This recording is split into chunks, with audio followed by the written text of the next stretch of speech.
up, you guys? This is Rob from NoDeWiHoE, and today being underhanded has never felt so good when we get dressed to kill with Loki's masterfully mischievous Knave skin.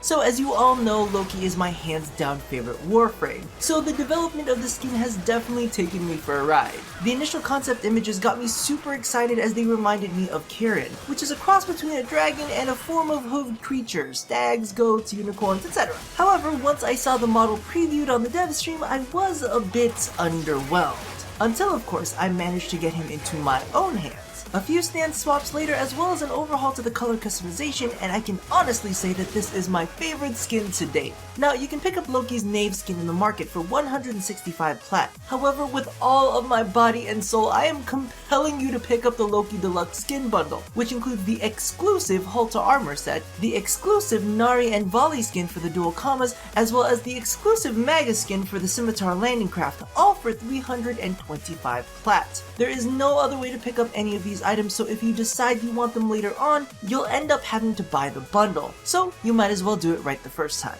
Alrighty, so I'm going to be 100% honest here. This skin can be a bit finicky to use, but with the right approach you can make customizing it a breeze. Now, from a bit of playing around, in my opinion, the skin looks best one of two ways. Either you'll have darker tones on the main frame and lighter tones on the metallics, or you'll have lighter tones on the main frame and darker tones on the metallics. So you're going to want to pick one aspect to focus on, then contrast with the other. For example, if you found a gorgeous metallic, figure out whether it falls on the lighter or darker end of the spectrum. Then move on to the main portion of the frame with the opposing tonal value. Now, Loki's primary color dictates the main tone of the frame, which stretches from his helmet down to his chest, across one arm, and makes its way down his legs. Now, clearly, my suggested tones are going to differ depending on whether you've chosen to go lighter or darker with this section. However, it's business as usual, with deep, rich gem tones ruling over my dark selections, and extremely muted mid-tones being my go-to for the lighter sections. Note that I am not a big fan of using super light tones for this, as it tends to appear too stark on the rest of the frame.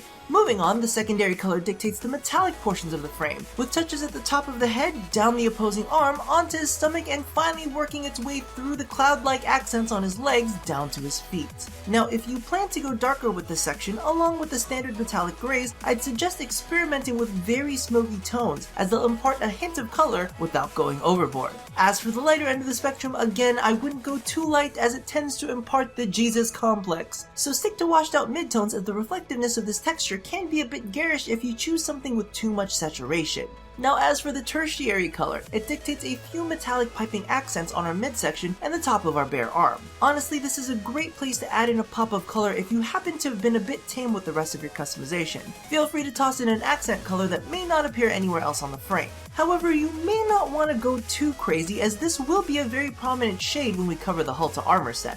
Next on the list are his accent tones. Now, this is probably something you want to pick out the second that you've locked into a primary color, as the details that appear throughout are dictated by this section. Interestingly enough, the color choice here can actually slightly shift the tonality of your primary color, making it appear warmer or cooler depending on the shade. Now, due to the fact that this is highly dependent on what you've chosen as your primary, I would suggest going darker by 2 shades if you're working with a lighter tone, or lightening it up by 2 shades if you're going with a darker tone. I honestly don't like straying too far from the primary shade you've chosen, because honestly, when you toss on a completely different color depending on what shade you chose, you either end up looking like a Tron reject or something straight out of the circus. It's definitely not my style, but if you like it, it's your choice to live with. Now, lastly is Loki's energy color. This selection doesn't really affect the frame too much, as the only real sections it plays a dramatic role in is the seam down the back of his head and a few random accents on his arms and helmet. Now, this does give you a bit of freedom to play around. However, I wanted to show you something really interesting with his default. While it appears only to be teal on the frame, it's actually multi-tonal, with the beautiful gold being the main color used in his abilities, accented by a light dusting of the teal that we see on the frame. After I found this out, I totally had to tailor his last customization around it.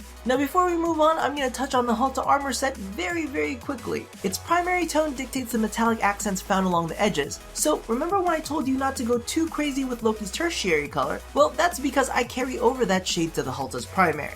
Its secondary dictates the tone of the chest and arm pieces, as well as some edging on the calf section. Now, for one reason or another, this tends to go very light, so I actually carry over the accent tone from Loki's skin and then find the darkest version of it and use that. The tertiary color dictates the base of the calf armor. Now, my OCD is too strong to let this be a different tone than the secondary color, so I just use the exact same tone as I did there. It looks weird having two different shades, I don't get it. Lastly is the accent. This dictates the interior of the armor as well as a few very small details that lay next to the metallics. Honestly, I just carry over the secondary tone from Loki's skin and call it a day. It's nothing dramatic, so I figure there's no real reason to fret over it. Now, with that said, let's get dressed.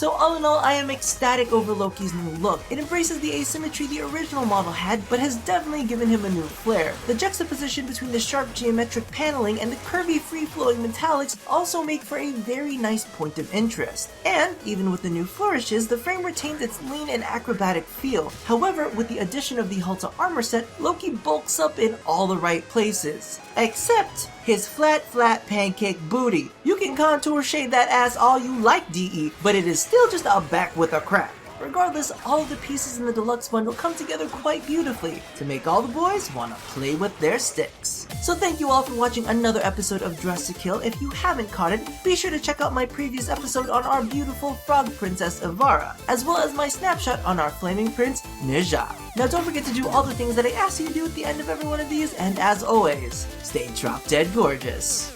Look at this! Look at it! Look at it! Look at it!